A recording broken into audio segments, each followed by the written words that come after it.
আসসালামু আলাইকুম। দেশি কিচেন ডায়েরিসে আপনাদের স্বাগতম। আজ আমি দেশীয় মাছ রান্না করে দেখাবো। এত সহজ উপায়ে এবং মজাদারভাবে রান্না করেছি, আপনারা অনায়াসে এক প্লেট ভাত খেয়ে ফেলতে পারবেন।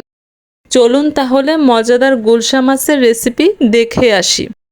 চুলায় একটি প্যান বসিয়ে দিচ্ছি। প্যানে দিয়ে দিব হাফ কাপ তেল।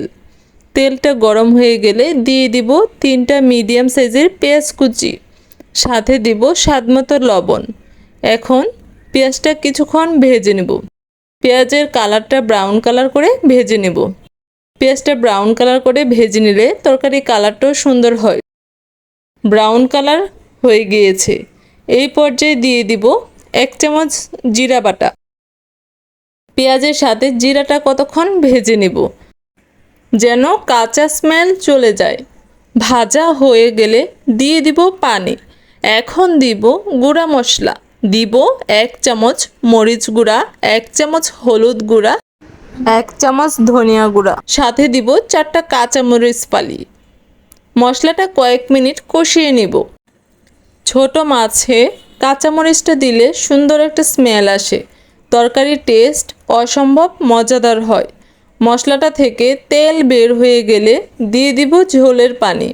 এখন ঢাকনা দিয়ে ঢেকে অপেক্ষা করব 5 থেকে 6 মিনিট। চুলার আঁচ মিডিয়াম ফ্লেমে রাখব। এই 5-6 মিনিটে পেঁয়াজটা অনেকটাই নরম হয়ে যাবে। মনে রাখবেন, দেশীয় মাছ কষিয়ে রান্না করলে মজাদার হয়।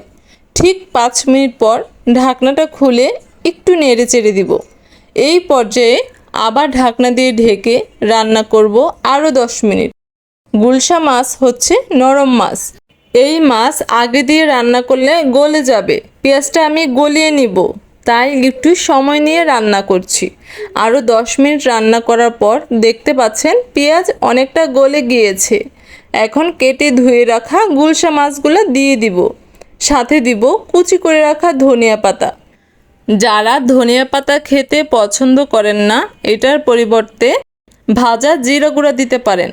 চুলার আঁচ হাই ফ্লেমে দিয়ে ঢাকনা দিয়ে ঢেকে রান্না করব 5 মিনিট।